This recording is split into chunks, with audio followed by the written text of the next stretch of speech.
première présentation de l'après-midi, une présentation qui porte sur les usages protocolaires. C'est l'ambassadeur Alamay Alina qui va nous entretenir sur ce thème. Ambassadeur est DG du protocole de la présidence. Et je pense que c'est la personne la mieux indiquée pour nous entretenir sur ce thème, parce que l'ambassadeur totalise au total 14 années de protocole, 11 années à la présidence. C'est un diplomate de formation. Donc, le protocole, c'est quoi? C'est vraiment un aspect très important. C'est des petites choses qu'on néglige, mais qui risquent de nous causer des ennuis, qui risquent de nous amener à faire des incidents diplomatiques. Donc, c'est un aspect très important qu'il faut vraiment connaître, surtout qu'on est dans ce domaine. Donc, vous êtes des personnalités publiques très intéressantes, très importantes. Donc, il y a des aspects qu'il faut vraiment connaître pour ne pas faire ou aller causer des incidents diplomatiques ou autres. Donc, M. Alamay est là avec nous, l'ambassadeur, je m'excuse, donc il va nous entretenir sur cet aspect. Je n'ai pas grand-chose à dire pour ne pas vraiment monopoliser la parole. Il est là, et puis certaines questions tout à l'heure qui ont été posées par rapport à la préséance et d'autres questions, donc il est vraiment mieux indiqué pour répondre à ces questions. Et après cela, on va revenir maintenant pour prendre vos questions additionnelles et avoir d'autres réponses. Donc, ambassadeur, vous avez la parole. Merci, mesdames et messieurs les ministres. Madame la ministre, vous avez si bien dit que les usages en protocole sont de petites choses, certes, mais qui peuvent nous causer des ennuis ou même créer un incident diplomatique, si ce n'est pas un incident diplomatique, de désagrément entre ministres ou de désagréments entre hauts dignitaires. Donc, en tant que tel, je ne vais pas m'étaler sur la définition, mais comme vous l'avez abordé tout à l'heure, l'un des points qui peut nous amener à un incident diplomatique, c'est bien sûr la préséance. Nous abordons donc ce que ça veut dire la préséance, c'est en point 1. Le terme de préséance vient simplement du mot « asseoir ». Avoir une préséance sur quelqu'un, c'est simplement avoir le droit d'être placé avant par rapport à son rang, par rapport à son titre sur l'autre. La préséance, en tant que telle, est réglementée par des codes. Ce sont des usages codifiés sur le plan international et sur le plan national aussi. Nous allons aborder ce que c'est sur le plan national tout à l'heure parce que lors de précédentes interventions, il y avait déjà des choses qui se sont répétées. Les règles afférentes aux préséances doivent être observées avec rigueur par le protocole, car elles tiennent au positionnement des personnalités et des corps ou institutions lors de cérémonies ou lors de cérémonies de réception, même si c'est chez vous à domicile. Il faut aujourd'hui veiller avec soin, je le répète, à ces ordonnancements de placement de personnes, que ce soit à une cérémonie officielle ou bien à une cérémonie privée. En d'autres termes, la gestion de préséance est un domaine dans lequel le protocole peut être impitoyable. Si vous n'avez pas respecté le fauteuil ou bien le siège que le protocole vous a réservé, le protocole devient vis-à-vis de vous impitoyable. Et impitoyable pourquoi? Parce que la personne qui a été désignée pour occuper cette place va se tenir debout et c'est là où un incident peut arriver. Si jamais, vous qui avez occupé cette place, ne vous déplacez pas.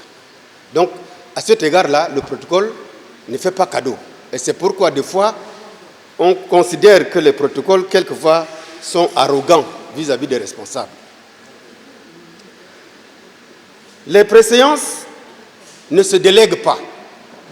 Ce n'est pas parce que vous êtes ministre, vous envoyez votre directeur général du ministère à une cérémonie où il y a les ministres, il doit occuper votre place parce qu'il vous représente. Non. Les préséances ne se délèguent pas. Je donne un exemple. Le ministre des Affaires étrangères, aujourd'hui c'est M. Amin Abbassidik. S'il doit s'absenter et que son secrétaire d'État est absente, son DG ne va pas s'asseoir à la place numéro 1 parce qu'elle représente le ministre des Affaires étrangères qui est en tête de la liste du gouvernement du 14 juillet. Ça ne se délègue pas. Elle va prendre place après tous les ministres. En France, par exemple, nous avons un décret qui réglemente les préséances. Ça ne nous intéresse pas. Je l'ai mis simplement comme exemple parce que je disais tout à l'heure que les règles de préséance sont codifiées. Ce sont des règles qui ont fait l'objet de grandes décisions comme les décrets et autres. Chez nous, au Tchad, le décret portant préséance est désuet. Il date de 20 ans. C'est lorsque M. Momar Saleh Anadif occupait le poste de ministère des Affaires étrangères que nous avons élaboré le décret de préséance. Depuis notre passage, on a essayé de le revoir, mais le décret n'est jamais sorti parce qu'au fur et à mesure, les institutions de la République du Tchad, les nouvelles institutions se créent. Et quand il y a une nouvelle institution, il faut bien remettre cette nouvelle institution dans le décret. Et cela nous a retardé jusqu'à maintenant, parce que nous avons aussi connu de modifications de notre Constitution 2 fois. Donc, le protocole tchadien fait asseoir les hauts cadres, les responsables, en tenant compte de la Constitution, celle de 1996 déjà dépassée. Aujourd'hui, nous sommes avec la Constitution de la 4e République.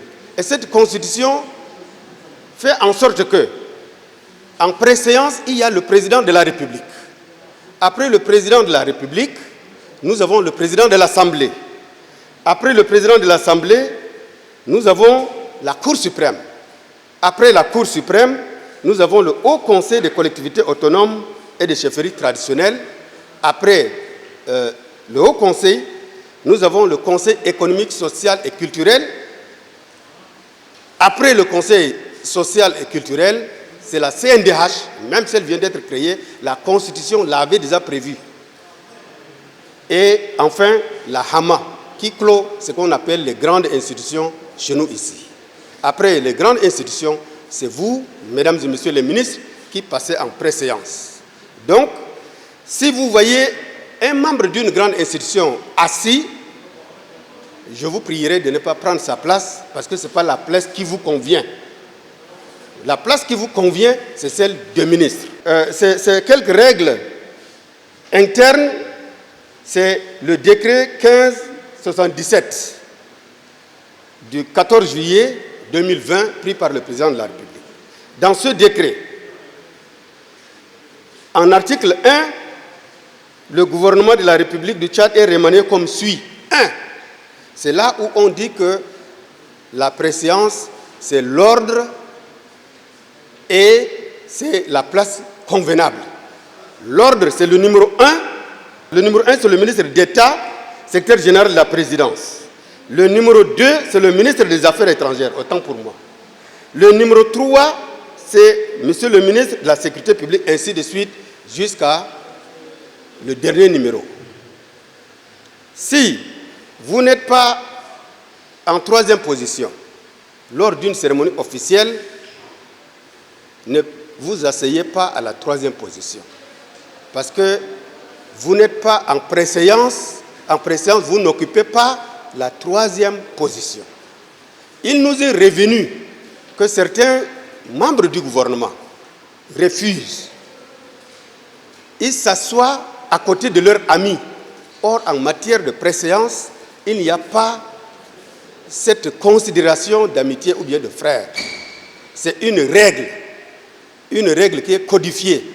C'est un acte qui a ordonné ça.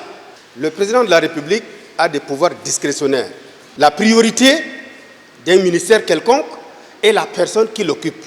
Les deux sont pris en compte. Il essaie de faire une balance et il nomme qui à cette place. Si la personne est nommée déjà à cette place, vous ne pouvez pas occuper cette place que le président lui-même a nommée la personne X, compte tenu de ce que lui, il voit dans ce ministère et il voit en cette personne. Donc, les préséances sont ainsi faites. Et si c'est par méconnaissance que vous l'occupez et que si un protocole vient vous demander de décaler, gentiment acceptez d'être décalé. Comme je le disais, il nous est également revenu que certains secrétaires d'État qui viennent lors de cérémonies, ils s'assoient avant les détenteurs de portefeuille. Une fois, une secrétaire d'État est arrivée, elle s'est assise à la place d'un ministre. On lui a demandé simplement, madame, ce n'est pas votre place est derrière là-bas. Elle dit, nous sommes nommés par le même décret. Oui, vous êtes nommés par le même décret, mais le même décret a mis de l'ordre. Et il a mis une préséance. Dans ce décret, il y a de l'ordre et il y a de la préséance. En aucune manière, vous ne pouvez pas occuper la place d'un des ministres, cette place qui ne vous revient pas. Autrement dit, vous avez transgressé la loi. Vous n'avez pas respecté même le propre décret qui vous a nommé. En province, la préséance commence par monsieur le gouverneur, le secrétaire général du gouverneur, le préfet, le sous-préfet, le maire, le commandant des zones militaires, etc., jusqu'à ce que la bande des officiels soit remplie par les directeurs et autres. Voilà brièvement ce que je voulais dire en ce qui concerne les préséances. Je voudrais, après ces quelques mots relatifs à la préséance, j'aurais souhaité que ce soit plutôt le débat, parce qu'en protocole, c'est les pratiques, c'est les bonnes manières. Plus le débat est vivant, plus ça rend agréable que ce soit un exposé. Les usages en matière de protocole, je vais un peu m'attarder là-dessus. Les usages des mots et des titres. Il me semble aujourd'hui que nous utilisons très mal certains titres. Il y a des usages et des mots qui sont essentiels à connaître pour s'adresser ou bien pour adresser une correspondance à quelqu'un, à une haute autorité ou bien à un haut dignitaire.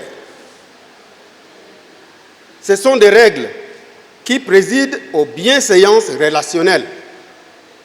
Au même titre, elles sont encore mieux en oral. Exemple, le souverain pontife, je vais parler du pape. Vous ne pouvez pas l'appeler Monsieur le pape, non.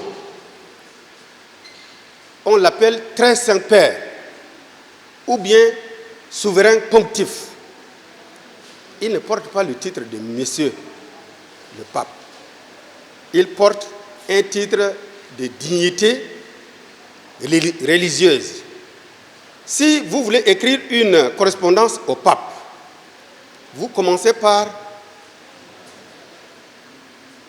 au souverain pontife, pape François. Ça, c'est en ce qui concerne la réclame. En appel, vous revenez à la ligne très Saint-Père, virgule. Vous revenez encore à la ligne pour dire j'ai l'honneur de je ne sais pas quoi. Dans le traitement de la correspondance, vous pouvez utiliser le mot vous ou le mot son. À la fin, comme courtoisie, le mot de courtoisie, le pape, on dit, je vous prie de bien vouloir agréer très Saint-Père le reste que vous voulez lui dire. Je vous prie de bien vouloir agréer très Saint-Père. Et le reste, ça continue. La distinction se fait au niveau de certaines appellations. Nous avons l'habitude de dire « j'envoie un courrier ». Or, le courrier, à l'époque de la France médiévale, c'est une personne qui courait effectivement à dos de cheval pour transmettre les correspondances d'un roi à un autre. Mais chez nous, ici, on a épousé le mot « je t'envoie le courrier ». Je t'envoie le courrier en parlant des correspondances. Les correspondances ne s'appellent pas des courriers. Les courriers sont des personnes qu'on appelait des chevaucheurs à l'époque. Donc, essayons de faire un peu le mieux de nous-mêmes pour effacer certaines appellations qui, quelquefois, nous rendent comme si on ne connaît pas trop, alors que nous avons une grande connaissance en matière d'administration publique. Je ne voulais pas dire que ça nous rend ridicule, que je ne vais pas employer le mot. Pour plus de clarté et en vue d'éviter les redondances dans les formules, en usage selon les titres et les qualités, sans que ces termes ne soient répétés dans une bonne correspondance, il faut bien que la réclame soit différente de l'appel, du traitement de correspondance et de la courtoisie. Si vous utilisez les 4 termes, vous avez bâti une très bonne correspondance. Face à l'usage abusif du terme excellence, plusieurs autres titres en protocole que je ne vais pas trop m'attarder dessus, mais je vais parler du terme excellence. Ce terme est employé de nos jours par tout le monde et il est dans toutes les sauces. Toutes les sauces. Le terme excellence du lexique protocole est un terme emblématique, certes. Le mot s'écrit toujours avec grand E. Quand vous dites excellence, c'est avec grand E. Tout comme le mot maréchal, ça commence avec un grand M. Tout comme le mot majesté, ça commence avec un grand M. Tout comme le mot honorable. Je le dis parce que tout à l'heure, plusieurs fois, le mot honorable est revenu. Et je vais y revenir également. Ça commence par grand H. Le terme est-il inconnu? Nous nous posons la question comme ça. Il existe dans le protocole de France l'appellation excellence. Cette appellation-là n'est pas attribuée à tout le monde. En anglais, ça s'appelle His Excellency. C'est un terme qui découle également de l'anglais. His Excellency. Au cours des 2 dernières années, le mot excellence a connu une inflation fâcheuse du vocable.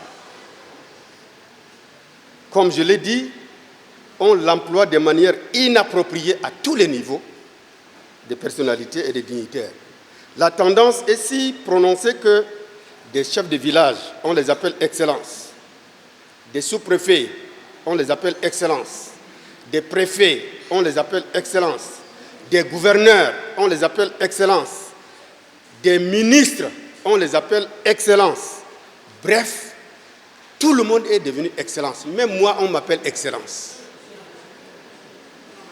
Non, monsieur l'ambassadeur. Même moi, on m'appelle excellence. Alors que le mot excellence, en protocole, qu'il soit le protocole national ou international, est un faisceau de distance, de gestes, des mots ou des silences. Je le dis pourquoi. Parce que dans l'ordre politique et en relations internationales, la construction des rituels est toujours faite de codes. Il y a des codes. Les paroles sont codées, que ce soit en écrit ou en oral. Il y a des codes. Il convient donc que chacun de nous emploie chaque mot à bon escient. Chacun de nous doit employer chaque mot à bon escient et au moment approprié. Pour les dignitaires qui y ont droit, on ne doit pas l'employer à n'importe qui, mais à un moment approprié pour les dignitaires qui ont droit. Le terme excellence, c'est son historique, je n'y reviens pas, vient du latin excellentia, de l'italien excellenza, qui exprime la dignité supérieure reconnue à une personnalité qui s'est démarquée par une fonction qu'on lui a attribuée. Ces fonctions sont lesquelles? Ne peut appeler excellence le ministre des Affaires étrangères, parce que le ministre des Affaires étrangères est un plénipotentiaire. Il a reçu du président de la République, qui est le chef de la diplomatie au sommet, le pouvoir de signer les accords, de traiter et autres sur le plan international. Et donc, on l'appelle Excellence, Monsieur le ministre des Affaires étrangères. En dehors de lui, le président de la République est appelé Excellence, Monsieur le Président de la République, si c'est un président. De nos jours, cette appellation disparaît. Nous avons un président qui est un maréchal, on l'appelle maréchal du Tchad. Vous ne l'allez pas dire à son Excellence, Monsieur le maréchal du Tchad, non. Monsieur le maréchal du Tchad, non. Vous, les ministres, si vous voulez adresser une correspondance au maréchal, en appel au maréchal du Tchad, virgule, président de la République, chef de l'État. Vous n'avez pas besoin de le nommer par son nom, parce que vous êtes dans son gouvernement. Si c'est un de ses collègues présidents qui lui envoie une correspondance, il écrit au maréchal du Tchad, Idriss Déby Itno, président de la République, chef de l'État. Ça, c'est une correspondance qui vient de l'extérieur. Si c'est un militaire qui adresse une correspondance au maréchal, il écrit en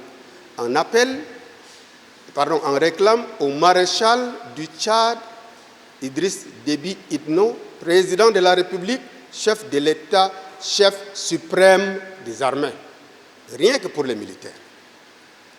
En dehors donc du président de la République qui peut avoir le titre d'Excellence et le ministre des Affaires étrangères, il y a les ambassadeurs accrédités qui sont les représentants de leur pays auprès du Tchad. On les appelle Excellences parce qu'ils sont des plénipotentiaires. Ils représentent leurs États et ils signent des accords de coopération et des accords d'amitié avec la République du Tchad. Et ils ont ce pouvoir qui leur a été conféré par leur président. Et ils représentent leur chef de l'État auprès de notre président de la République. Donc on les appelle Excellences. Nos ambassadeurs qui sont envoyés à l'extérieur, ils sont appelés Excellences dans leur pays d'origine là-bas, dans leur pays d'accréditation, là où ils exercent. Dès qu'ils rentrent au Tchad, ils ne s'appellent plus Excellence. Ils perdent ce titre d'Excellence parce qu'en fait, le mot Excellence est collé à la fonction, ni à la personne. Ce n'est pas sa personne, mais c'est la fonction. Ambassadeur veut dire représentant. Mais si on les appelle Excellence là-bas, parce qu'ils sont les représentants du Tchad, ici au pays, ils représentent qui? On va les appeler Excellence là. Pourquoi? Ils représentent qui? Le président qui les représente, il est là. Il représente qui? Donc, de fait, le titre d'Excellence disparaît. Ils vont reprendre ça quand ils seront de l'autre côté. Les ambassadeurs dignitaires comme moi, comme Madame Maria Mahamad Nour, elle ne s'appelle pas Excellence Madame Maria Mahamad Nour. On l'appelle Madame l'ambassadeur. Moi, c'est Monsieur l'ambassadeur. Le mot Excellence, comme je le disais, est lié à une fonction. Mais nos fonctions de dignitaires ne nous confèrent pas ce titre. Donc, nous ne portons pas le titre d'Excellence. Moins encore un préfet, moins encore un gouverneur, moins encore un je ne sais quoi. Vous, les ministres, vous êtes appelés Excellence dans tous vos bureaux. Et il y a même d'autres qui prennent le luxe d'écrire ça sur le papier. Dans les correspondances officielles, ils écrivent Excellence, Monsieur le ministre tel. C'est un abus. C'est un abus et je souhaite que vous dites à vos collaborateurs qui vous appellent Excellence, Excellence, de ne pas vous appeler comme ça. Qu'ils cessent de vous appeler Excellence, Excellence. À supposer que vous recevez un diplomate dans votre bureau, votre collaborateur vient, il vous appelle, il dit Excellence, Monsieur le ministre. Le diplomate va vous regarder comme ça. Il va dire, mais vous êtes Excellence? Pour lui, l'excellence, c'est le ministre des Affaires étrangères, le président de la République. Alors, ça vous rend, c'est des simples petites choses, mais ça vous rend, j'allais dire, ridicule. Mais je le mets entre guillemets, j'ai peur de le dire. Ça ne vous grandit pas. Tant que le titre ne vous convient pas, ne le prenez pas. Dans la même foulée, tout à l'heure, le député Jacques Laonguemaï était appelé honorable. Faux. Nos députés ne s'appellent pas honorables. Ils s'appellent Monsieur le député, article 111 de la nouvelle Constitution. Le mot honorable est un terme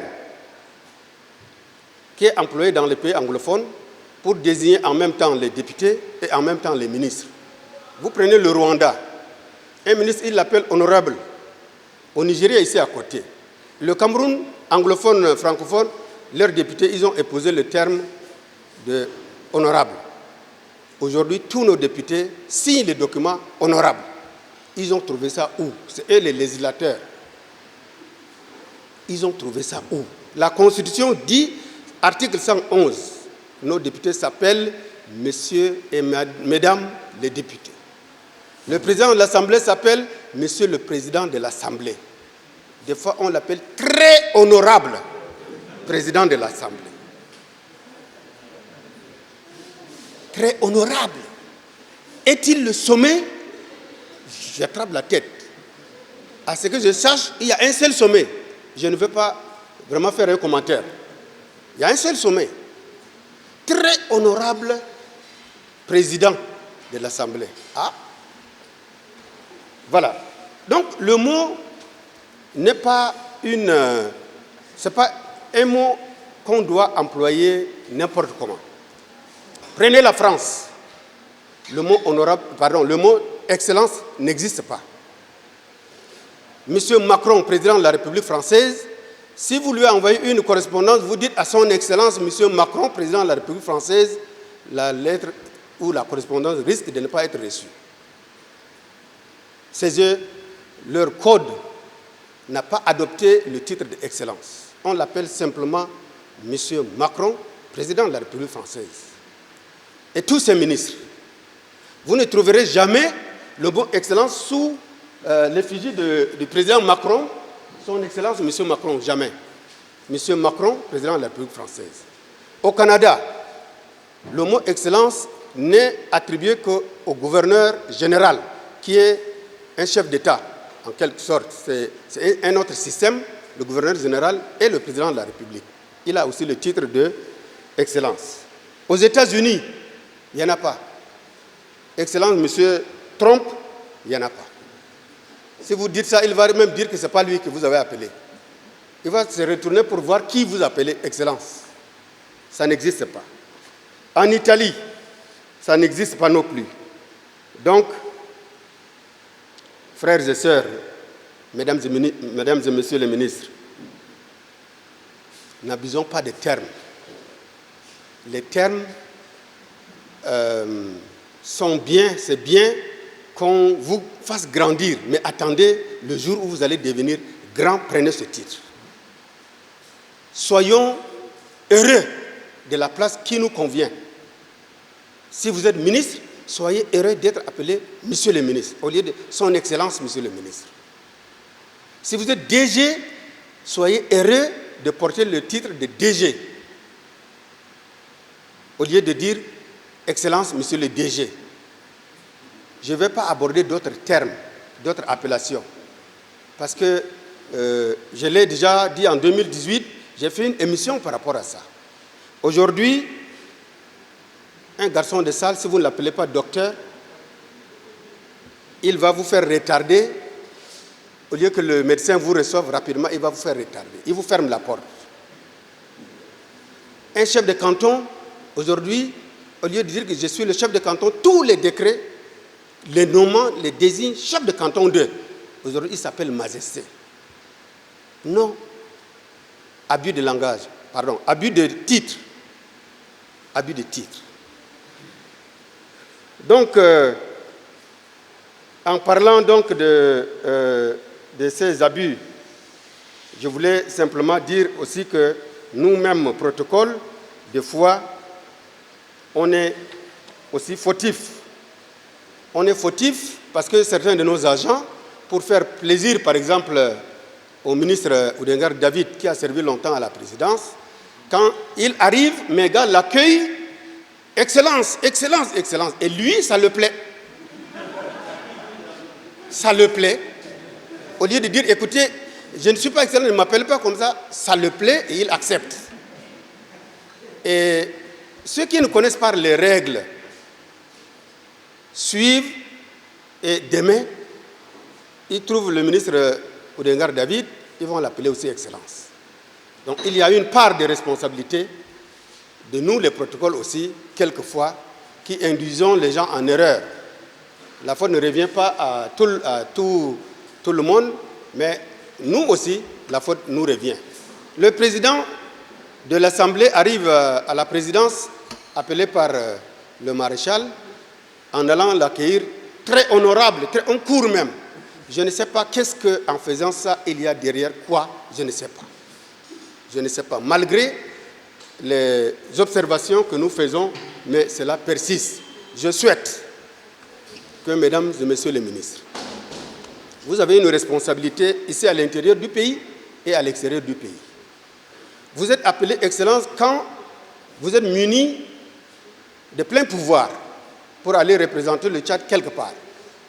Le ministre de l'Éducation nationale peut aller signer des accords avec ISESCO, par exemple. Et il est muni de plein pouvoir. Ici, au nom de la République du Tchad, dans le document à signer, il est appelé Excellence, Monsieur le ministre, tel. Parce qu'il représente le pays. Il est ambassadeur du Tchad là-bas pendant cette période-là et pendant cette signature.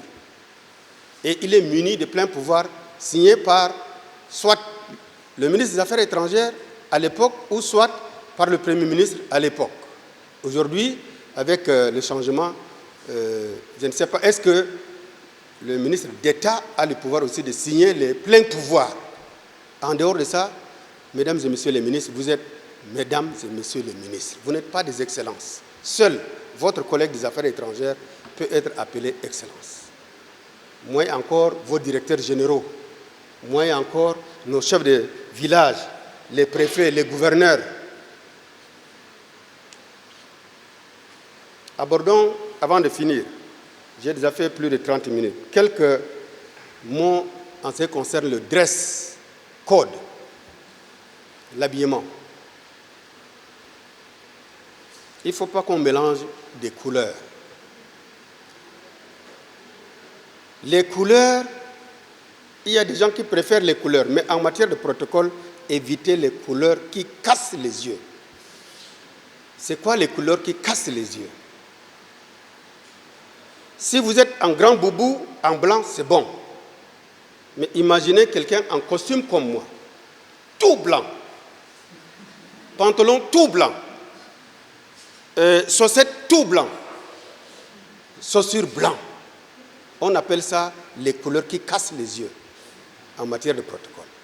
Si au moins vous avez la veste qui est blanche, mettez à l'intérieur une chemise noire pour casser un peu les couleurs. On appelle ça aussi les excès de couleurs. Ça, vous avez fait un excès de couleurs.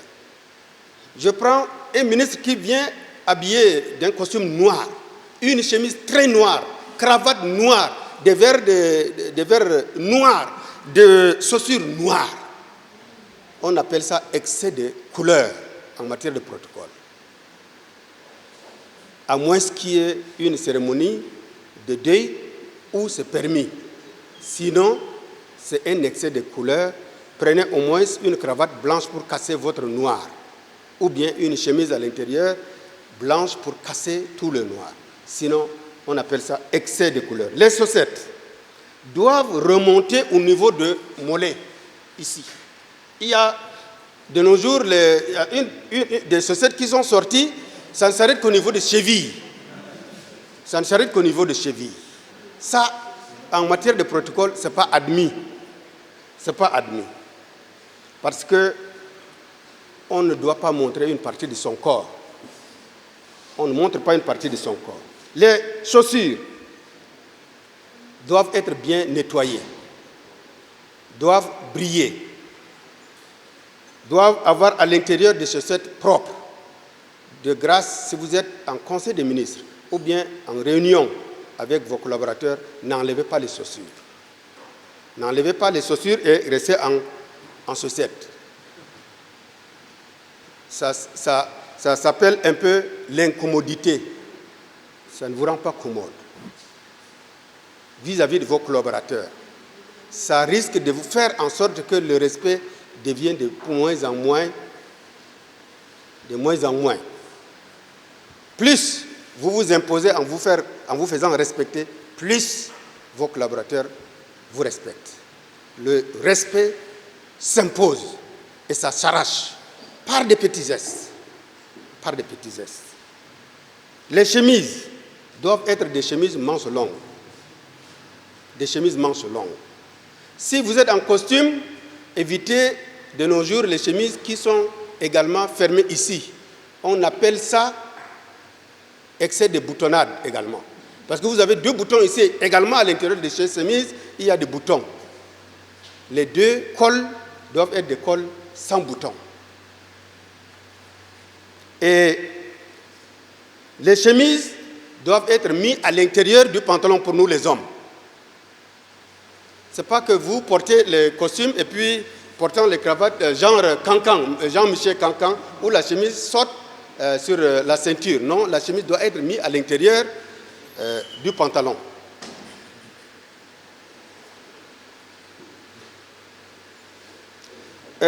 Quand vous êtes en costume, ne retroussez pas les chemises jusqu'ici si vous portez la veste dessus. Si vous voulez retrousser, enlevez la veste, mettez la veste quelque part, vous retroussez les manches comme si vous voulez faire une prière ou bien vous voulez passer à un déjeuner. Ça, c'est acceptable. Mais ne retroussez pas et puis vous restez avec votre costume dessus.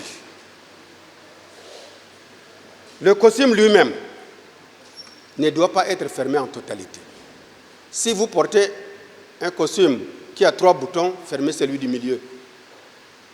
Si c'est 2 boutons, fermez le premier, comme ce que je porte. Et le reste, vous le laissez. Si c'est de grands boubous, pour des cérémonies, portez les grands boubous 3 pièces. Pour des cérémonies officielles. Portez des grands boubous 3 pièces, comme le porte en ce moment, Monsieur le ministre. Et si ce n'est pas une cérémonie officielle, chez nous ici, le kaptani, on le porte. Pour une audience privée avec le président, il n'y a pas de problème. Mais si c'est un conseil des ministres, vous portez le kaptani, parce qu'il y a une solennité, on vous refoule.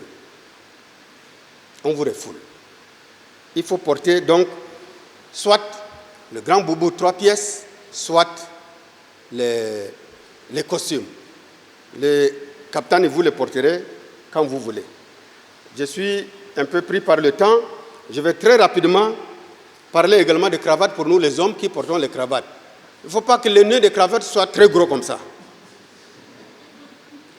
Et il faut savoir attacher une cravate seule, sans miroir.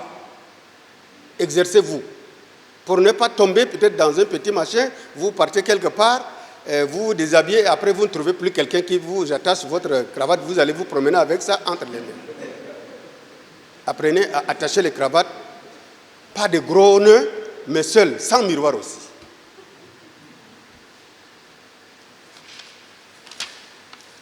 La tenue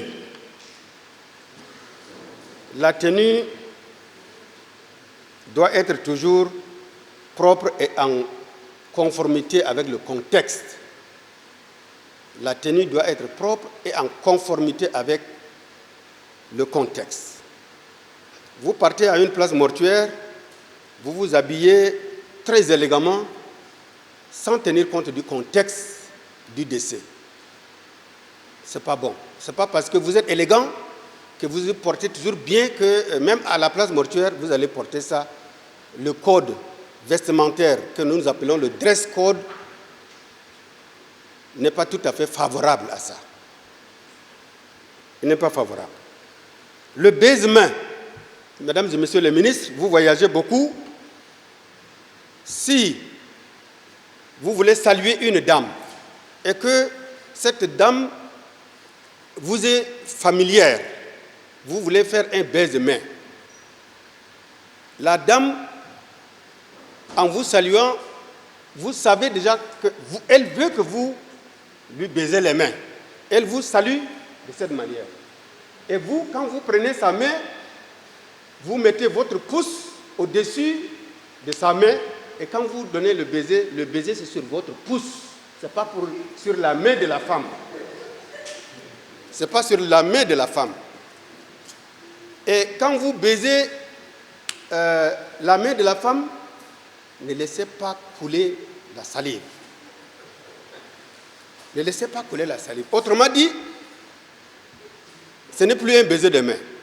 Le baiser ce qu'on appelle le bise, normalement, c'est 2. Un de chaque côté. Et quand vous donnez le bise, faites attention. Ce n'est pas que vous devrez toucher la joue de la femme avec votre lèvre. Non. Vous passez d'un côté, c'est juste la partie, la façade de votre joue qui touche légèrement la joue de la femme. Et vous ne devrez pas chuchoter, faire... Comment faire comme si vous sucez Chingam à haute voix, non. Et vous ne devrez pas aussi la baiser tout droit avec la bouche pour qu'après elle sente que vous l'avez baisé avec votre lèvre. Et de grâce, ne laissez même pas de salive là-bas aussi. Non seulement ce n'est pas permis, mais encore ne laissez pas de salive sur la joue de la femme. Mesdames les ministres, vous voulez saluer quelqu'un qui vous est supérieur. Il y a un petit geste à faire. On fait comme si vous ne voulez pas qu'il vous baise les mains, vous lui tendez la main, faites un geste de révérence. Vous pliez, même pas plier, un tiers de vos hommes, vous le saluez. Il sait que cette dame lui doit beaucoup de respect. Ça, ce sont les petites choses que quelquefois nous ignorons, mais qui est essentiel. Vous êtes à l'extérieur, monsieur le ministre. Vous êtes à l'étage dans votre hôtel. Vous voulez monter dans un escalier, ou disons un ascenseur, ou bien un escalier avec une dame que vous ne connaissez pas. Ne commencez pas à lui parler. La première des choses que vous lui demandez, madame, vous êtes à quel étage? Pour que ce soit vous-même qui pointez pour elle. Les préséances veulent que ce soit les femmes qui soient les premières. Donc c'est à vous de lui pointer là où elle va s'arrêter. Si elle ne vous adresse pas une autre parole, continuez sans parler. Si c'est un escalier, passez devant la femme. Vous descendez avant la femme. Elle vient derrière vous. Sinon, Vous êtes derrière, vous risquez de voir ses mollets. Le protocole a interdit que l'homme descende derrière la femme et vous risquez de voir certaines intimités chez la femme. C'est pourquoi vous descendez avant. Elle descend derrière vous, vous êtes devant. Maintenant, si vous voulez remonter, c'est elle qui remonte. Parce que sa jupe va descendre sur ses pieds, vous ne verrez rien. Et cette fois-ci, vous ne descendez pas avant, vous descendez après. Ça, ce sont des petites règles quand on est à l'extérieur. Voilà, je voulais terminer comme ça. Sinon, j'allais aborder aussi les questions des audiences. Ça, c'est vraiment rien que pour vous, par rapport aux audiences que vous allez commencer à avoir avec le président, le maréchal du Tchad. Si vous demandez une audience à voir le président, respectez l'horaire. Soyez 15 minutes avant. Soyez 15 minutes avant et dès que le président est sur place, le maréchal a pris son siège, vous arrivez, ce n'est pas à vous de lui tendre premièrement la main. Mesdames et messieurs les ministres, s'il vous tend la main, ne serrez pas ses mains et les secouez. Si je suis à côté, je vois que vous avez serré les mains, vous êtes en train de secouer, je tape votre main, je vous sépare. Maintenant, il vous invite, s'il vous invite à vous asseoir, vous attendez que lui-même s'asseye d'abord. Ne vous asseyez pas avant lui. Il s'assoit, vous-même, vous vous asseyez. Discussion commence. Parlez de telle manière qu'il vous écoute. Ne faites pas en sorte que le maréchal vous demande pardon. Ce n'est pas à lui de vous demander pardon. Pardon, qu'est-ce que vous avez dit? Non. Vous devrez parler de manière à être écouté et posément. Et de l'autre côté, quand il va prendre la parole, c'est à vous d'être attentif. Ne dites pas, Monsieur le Président, qu'est-ce que vous avez dit? Quitte à vous de trouver le reste. Et quitte à vous d'être très attentif. Quand vous êtes assis, vous les hommes, ne croisez jamais les jambes devant le président. Ne mettez pas un pied sur l'autre. Moins encore, ne mettez pas s'il y a une table devant vous. Et s'il n'y a pas une table et que vous avez vos dossiers, ne mettez pas sur sa table. Gardez vos dossiers sur votre genou. Ça, c'est pour les hommes. Mesdames, Conseil des ministres, vous êtes en robe qui dépasse les genoux. Mini-jupe, ça n'entre pas. Si vous êtes en robe, lors d'une audience, si la robe couvre totalement les pieds, il n'y a pas de problème. Si vous êtes en costume, une dame en costume, vous êtes obligé de croiser les jambes. C'est le contraire de ce que font les hommes. Les femmes croisent les jambes. Elles ne restent pas comme ça. Elles croisent les jambes. Vous savez de quoi je parle. Donc, les femmes croisent les jambes. Celles sont en jupe. Si elles ne sont pas en jupe, ou bien si elles sont en voile, peu d'importance. Voilà, je voulais terminer ici. C'est assez vaste. C'est assez vaste, mais on ne peut pas tout faire en 1 heure ou en 2 heures. J'espère que les quelques mots que nous avons glanés par-ci, par-là, nous permettra, avec donc les interventions, d'agrandir le champ de notre thème qui sont les usages en protocole. Je vous remercie. Nous, vraiment, le gouvernement du 14 juillet, nous avons de la chance vraiment d'avoir cette séance pour nous expliquer certaines choses très importantes qui sont vraiment minimes mais qui sont très importantes. C'est qu'on n'a pas eu vraiment dans le gouvernement d'avant. Et vraiment, je remercie beaucoup cette initiative une fois de plus, vraiment de nous créer ce cadre qui nous permet vraiment d'échanger aujourd'hui et puis d'avoir toutes ces informations. Je tiens aussi à remercier et féliciter l'ambassadeur Alaina pour vraiment cette belle présentation très riche. On a appris des choses, on a appris des choses. On sait que maintenant, l'aspect protocolaire a des règles à observer, il y a des usages et des aspects très importants à respecter. Effectivement, tout à l'heure, je l'ai appelé excellence, parce que je pensais que comme il est ambassadeur, c'est le terme excellence qui va avec son titre. Mais là, j'ai appris que non, il n'est pas excellence, il est ambassadeur. Donc vraiment, beaucoup de choses que j'ai apprises ici, qui sont très importantes. Nous avons aussi vu un peu la préséance, qui est un ordre à respecter. Et là aussi, je confirme ce que vient de dire l'ambassadeur. On a vraiment l'habitude, quand on venait pendant les cérémonies, de chercher nos collègues avec qui on a des affinités pour s'asseoir à côté. Et là, ça met vraiment en difficulté le protocole.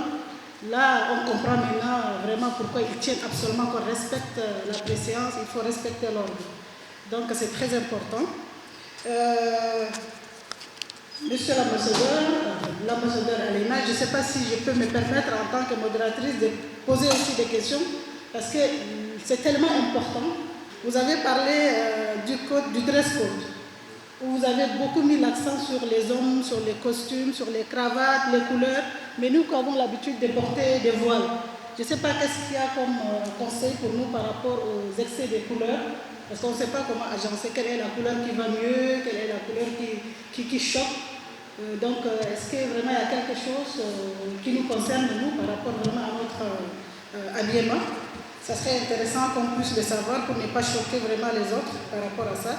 Mais sinon, vraiment, je ne peux pas commenter parce que vraiment, on a tous appris beaucoup de choses. Je peux maintenant ouvrir les débats et puis laisser les autres, tout comme moi, poser leurs questions, demander des éclaircissements. Merci beaucoup. Je voudrais vraiment remercier la ministre secrétaire générale secrétaire du gouvernement ainsi que le DG de l'ENA pour cette initiative. Nous avons beaucoup appris depuis le matin et je tiens vraiment à féliciter monsieur l'ambassadeur, le DG Alamay. Honnêtement, j'ai beaucoup appris durant cette présentation et ma question et ma grande surprise est relative à vraiment l'appellation d'honorables, les députés. Vous avez dit on ne les appelle plus honorables, mais finalement vous n'avez pas expliqué ou bien précisé qui sont les autorités qui sont supposées être appelées honorables. Merci beaucoup, ambassadeur Alamay, pour cet exposé brillant. Vraiment, nous avons beaucoup appris. Moi, je voudrais poser une question relative aux cérémonies récréatives, par exemple, où nous allons parfois avec nos conjoints. Donc, il nous est arrivé parfois de nous asseoir avec notre conjoint quelque part, et on vient prier notre conjoint de se lever de là. Et une fois, moi, j'étais fâchée, donc je me suis levée avec mon mari pour aller m'asseoir derrière. Donc, quel est le protocole donc, par rapport à ce genre de situation? Merci. Alors, moi, j'aimerais juste demander à l'ambassadeur, ou plutôt, oui, à l'ambassadeur DG du protocole. Il a tout dit que ce n'est pas normal qu'on nous appelle Excellence, Monsieur le ministre, ou honorable les députés, mais à tout bout de rue, ça s'est dit au Tchad. Qu'est-ce qu'il faut faire? Il n'y a pas de texte qui punisse cela? Pourquoi attendre? Et nous apprenons aujourd'hui qu'on ne dit jamais à un député l'honorable. Moi, je me rappelle qu'il y a des députés qui se fâchent si vous n'appelez pas honorable. Et nous, on pensait que c'était un terme d'usage consacré aux parlementaires. Donc, j'aimerais savoir s'il y a des textes qui punissent. Et nous vivons ça au niveau du système de santé. Les brancardiers, les gardiens de salle, les portiers, tout le monde se fait appeler docteur. Et une fois, un infirmier qui se faisait appeler docteur, on faisait du foot. J'ai demandé, vous êtes médecin en quoi, en quelle spécialité? Il s'est fâché pendant un an, il ne me saluait pas. Alors qu'il était juste un infirmier et il pensait que je me moquais de lui. Moi, je pensais que c'était un médecin. Et puis également, les ports de tenue. En médecine, les ports de tenue sont consacrés selon la formation. L'infirmier, les sages-femmes ont des tenues spéciaux qui correspondent à leur métier, différents de celui des médecins. C'est différent de celui de la sage-femme. Et ça fait des confusions. Je crois que les membres du gouvernement sont là, ils m'écoutent. S'il y a des lois, s'il y a des mesures à prendre, nous devons les prendre pour instaurer un peu de l'ordre. Il y a beaucoup de désordre à la santé. Aussi bien ailleurs maintenant, nous aussi maintenant, on se fait appeler Excellence, Monsieur le ministre. Et quel est le terme consacré pour le secrétaire d'État que je suis? Ça aussi, c'est une question. Merci beaucoup. Je suis particulièrement heureux de vous entendre reconnaître que vous avez une part de responsabilité dans l'usage inapproprié des mots et des titres. Il vous souviendra que nous nous sommes plaints à plusieurs reprises par rapport au non-respect de la préséance. Et ce non-respect de la préséance, ce n'est pas seulement au niveau des membres du gouvernement. Vous l'aurez constaté lors des grandes cérémonies, c'est une situation qui n'est pas normale. Le protocole a beau élaborer un programme d'arrivée des officiels, vous constaterez qu'il y aura parmi les officiels des gens qui viendront après les membres du gouvernement, après les autorités, ce qui n'est pas normal. C'est pourquoi il y a un travail à faire à ce niveau, au niveau du protocole d'État et particulièrement au niveau des affaires étrangères, pour remettre un peu de l'ordre. À l'arrivée, il y a un ordre. Et au retour, il doit y avoir un ordre inverse. Malheureusement, vous constaterez, lorsque le chef de l'État préside une cérémonie et qu'il s'en va, c'est le désordre total qui s'installe. Mais il va falloir peut-être faire un travail de remise en ordre pour permettre aux officiels qui sont arrivés selon un ordre bien donné de repartir selon un ordre bien donné également.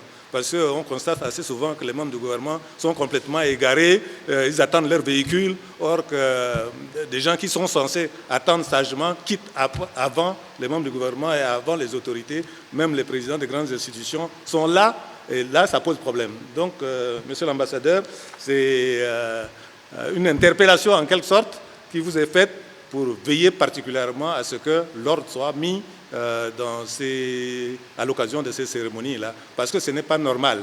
Et ça frustre parfois nos partenaires qui sont habitués à un ordre. Ils se disent, mais chez nous, il y a le désordre total, et parfois, ils sont très, très, très énervés par rapport à ces choses-là. Donc, vous avez, monsieur l'ambassadeur, du travail à faire pour mettre de l'ordre à ce niveau-là. Merci. Merci, monsieur l'ambassadeur Alamaï, pour toutes ces informations qui font partie des impératifs de l'État. Ma question porte sur la représentation. Vous disiez donc tout à l'heure que ne peut pas se substituer au ministre ou à une autorité, toute personne. Alors j'aimerais savoir, lorsque on délègue une personne, enfin, qui est-ce qu'on peut déléguer, en quelque sorte? La représentation. Un ministre, qui est-ce qu'il peut déléguer lorsqu'il veut envoyer une personne à sa place? Y a-t-il une norme qui est peut-être non écrite? Parce qu'on a des conseillers, on a des DG, on a des directeurs techniques, et forcément qui pourraient se retrouver avec nos confrères ministres. Est-ce qu'il y a une règle? Et s'agissant maintenant des titres, donc on a bien compris qu'on ne peut pas utiliser des titres à tort et à travers. Si on a des doutes, y a-t-il un service auquel on peut se rapprocher pour savoir quel titre attribuer à la personne à qui on veut adresser une correspondance? Merci, Madame la Ministre. Je commence d'abord par vous parce que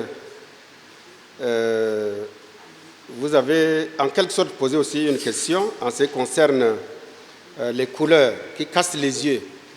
Effectivement, pour les dames, je n'ai pas voulu m'étendre, les voiles sont acceptés. Ça fait partie des tenues d'apparat, comme chez les hommes. Par exemple, le ministre qui est là avec le grand boubou, on appelle ça tenue d'apparat, mais au Tchad, on n'a pas de tenue d'apparat telle que vraiment c'est constitué. Au Burkina Faso, ils ont des tenues d'apparat. Nous, comme on est un pays laïque, il y a des tenues que les chrétiens portent, les tenues que les musulmans portent. Toutes les deux tenues sont acceptées. Soit vous venez en costume ou soit vous venez en tenue d'apparat qui sont par exemple les grands boubous, sauf, je ne l'ai pas dit, si c'est en présence du maréchal, on ne se cache pas le visage. Je voulais parler de turban. qui est également notre règle, qui est également dans notre coutume. Mais en présence du président, pour les quelques minutes, on vous prie d'enlever le turban, parce qu'on ne se voile pas le visage devant son chef. On n'est pas un inconnu devant le chef. Donc, on enlève le turban. Les dames peuvent très bien porter le voile. J'ai parlé de couleur, puisqu'il faut avoir le respect vers la dame. Imaginez qu'une femme porte un voile très rouge, avec mouchoir de tête très rouge, sac à main très rouge, chaussures très rouges. Imaginez comment elle va sortir. Je vous demande simplement, dans cette couleur que vous aimez, cassez cette couleur avec au moins un élément. Si le voile est rouge, si vous ne l'enroulez pas au-dessus de la tête, prenez un mouchoir de tête qui casse cette couleur rouge. Ou du moins, portez un sac à main qui soit légèrement, qui tend vers le rouge, mais pas totalement le rouge. C'est comme les hommes. Moi, je suis en ce moment en bleu. J'ai cassé le bleu avec une chemise tendance bleu, mais bleu ciel, avec des rayures qui répondent au costume et la cravate qui répond au bleu du costume. C'est ça ce qu'on appelle casser un peu les couleurs. Mais sinon, elle devient trop éclatante, vive. Et c'est comme si vous ne connaissez pas vous habiller. Ça, c'est en ce qui vous concerne les dames, les voiles sont vraiment recommandés. Les voiles sont vraiment recommandés parce que le voile cache tout le corps. Tout à l'heure, je disais qu'il n'est pas bon qu'on fasse voir une partie de notre corps. Pire encore chez les dames. Il n'est pas bon qu'on fasse voir une partie de notre corps. J'ai parlé de chaussettes qui laissent les chevilles. J'ai parlé de chemises manches courtes. Ce n'est pas parce que vous avez fait des dessins de crocodiles sur votre corps ou bien je ne sais pas quoi, de escorpions, que vous portez les chemises courtes pour venir à une cérémonie pour qu'on regarde. Non. En protocole, c'est interdit. Vous devrez porter des trucs qui cachent vraiment votre corps. Il n'est pas permis que vous exposiez votre corps à qui que ce soit. Je n'entre pas dans le détail, vous avez compris. Et, Madame la ministre de l'Énergie, en ce qui concerne le terme honorable de tout à l'heure, député, que je précise quelles sont les autorités qui doivent s'appeler ainsi. Non, au Tchad, personne ne peut porter le titre de honorable. Il n'y a pas. Il n'y en a pas. Vous prenez les sultans, on les appelle majesté, les sultans d'eux. Vous prenez les chefs de canton, monsieur le chef de canton d'eux. Ministre, monsieur le ministre d'eux. Député, monsieur le député. Monsieur le président de l'Assemblée. Le terme honorable n'existe pas dans notre protocole. Est-ce que je me suis fait comprendre? Dans le protocole du Tchad, peut-être ça va venir, mais pour le moment, il n'existe pas. Et la Constitution, qui est notre loi fondamentale, reconnaît aux députés le titre de « Mesdames et Messieurs les députés ». Article 111 de la Constitution de 4 mai 2018. Si un député vous dit « Pourquoi vous ne m'avez pas appelé honorable ?» renvoyez-le à la Constitution. Il n'a pas ce titre. Merci.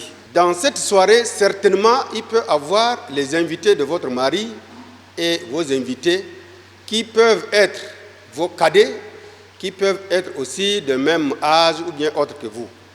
Si Madame la ministre sort avec des autocollants, comment on appelle, des habits collants blancs, faites attention aux habits qui vous dessinent. Est-ce que je me fais comprendre? Ne portez pas un habit qui vous dessine, qui dessine votre corps. À travers cet habit, on voit votre corps. Même si c'est une soirée récréative, éviter ce genre d'habit. Mais vous pouvez porter un habit qui peut arriver jusqu'au niveau des genoux parce que femme mariée. Différence avec ceux qui ne sont pas mariés.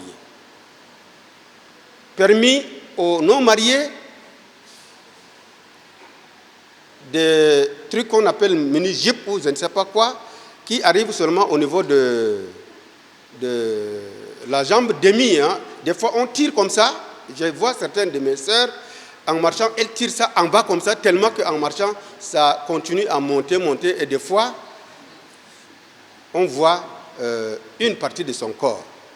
Pire encore, si c'est un autocollant, ou je ne sais pas comment on l'appelle. Pas autocollant, des habits collants. Donc, tout ce que je peux vous dire, c'est de vous habiller décemment, en tant que responsable au niveau du travail, au niveau de la maison, parce que vous êtes en même temps conseillère au niveau du travail, conseillère aussi à la maison. Donc, évitons les habits qui dessinent le corps, simplement. Vous utilisez ce qu'on appelle le protocole de courtoisie. On appelle ça le protocole de courtoisie. Vos invités sont placés au premier rang. Après viennent des personnes âgées. Ça, c'est le protocole de courtoisie. Ce n'est pas parce que, par exemple, le DG de l'ENAM, s'il n'est pas un invité d'honneur, vous le placez avant un vieux qui est invité au même titre que lui. Si c'est des simples invités, ce n'est pas son titre de DG ENA qui va le faire passer avant un vieux. Ça, c'est le protocole de courtoisie. Et si c'est effectivement une cérémonie où vous êtes venus en couple, on met tous les invités en couple ensemble. Et la priorité aux femmes d'abord. Chaque mari avec son épouse à côté, ainsi de suite, même pour les chefs d'État. Si le protocole a fait sortir votre mari, si j'étais là ce jour-là, c'est lui qui va sortir, mais pas vous, pas votre mari. Il n'a pas fait son travail. On ne sépare pas. Mais au contraire, on unit. On veut même que pendant les soirées, que les gens viennent en couple. Il y a des soirées où on a besoin que les gens soient en couple. Et on donne la priorité au couple. Ceux qui sont venus individuellement, on les place derrière. Donc, vous m'avez demandé s'il y a un texte par rapport à ces appellations. Oui, je disais que notre texte n'est pas sorti depuis 20 ans, par exemple. Au Burkina Faso, le décret qui donne ces appellations donne ce titre au président de la République, au Premier ministre et au président du Sénat. Mais chez nous, ici, c'est la convention que nous appliquons, la convention de Vienne de 1961 relative aux relations diplomatiques, qui ne dit pas explicitement, mais le terme excellence est seulement reconnu dans les lettres de créance. Cher et grand ami, excellence, vous trouvez ça dans les lettres de créance. Mais sinon, il n'y a pas un texte qui dit que ce titre appartient à telle ou telle autre catégorie de responsables. Par contre, le terme honorable, la Constitution ne l'a pas mentionné. Et puisque la Constitution ne l'a pas mentionné, ce n'est pas à nous de le pratiquer, de le mentionner, puisque nous sommes régis par une loi fondamentale qui est cette Constitution qui dit honorable n'existe pas, mais messieurs les députés. Vous avez également dit, monsieur le secrétaire d'État, en parlant de la tenue et en évoquant même dans votre service les appellations. Les titres de docteur, là, ce n'est pas un titre de courtoisie, c'est un titre académique.